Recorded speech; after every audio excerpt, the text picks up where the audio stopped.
Welcome to 5 Good Minutes. You're listening to today's inspirational message on the fruit of the Spirit with Bjorklund. When we consider patience and the patience of the fruit of the Spirit, the forbearance, makrothumia, the Greek word that means to endure injustice or hardship without blowing up or giving up.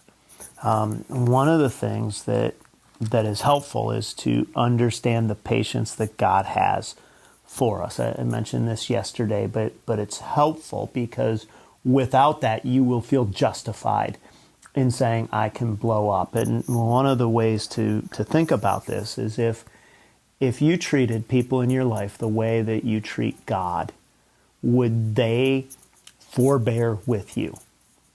And the answer to that is no, because we've all, in many ways, violated the standards of God much more than you've violated the standards of your marriage, in all likelihood.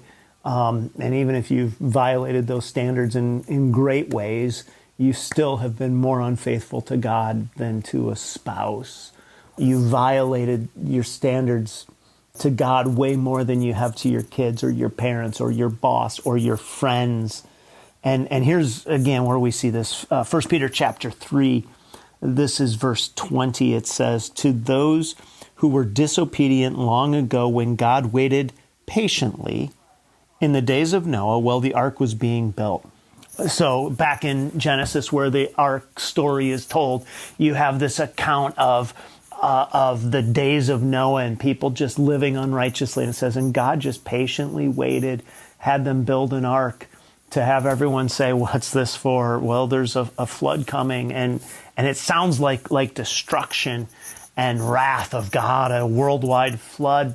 But all along there was this patience, this willingness to forbear and to say, I am giving you every opportunity to turn. And then we see it again in 2 Peter chapter 3, verse 15. Bear in mind that our Lord's patience means salvation, just as our dear brother Paul wrote you with the wisdom that God gave him. He writes the same way in all his letters, speaking in them of these matters. His letters contain some things that are hard to understand, which ignorant and unstable people distort, as they do the other scriptures, to their own destruction.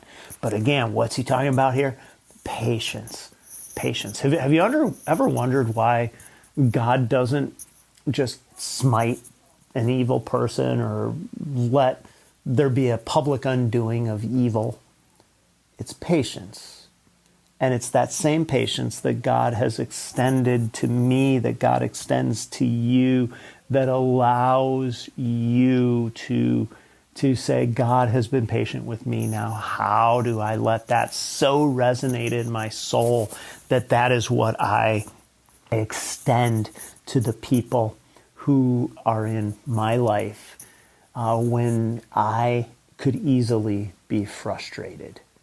I don't know what annoys you or pushes you to lose patience, but there is something that happens when you are aware of just how much grace somebody has given you that is beautiful when you are able to say, because of that, I can give grace to other people in my life. The day I'm recording this, I had gone out for a run this morning and one of my neighbors was walking her dog and I just said, hey, good to see you. And she was focused on something and didn't say hi. And she later texted me and said, hey, sorry, I didn't say hello.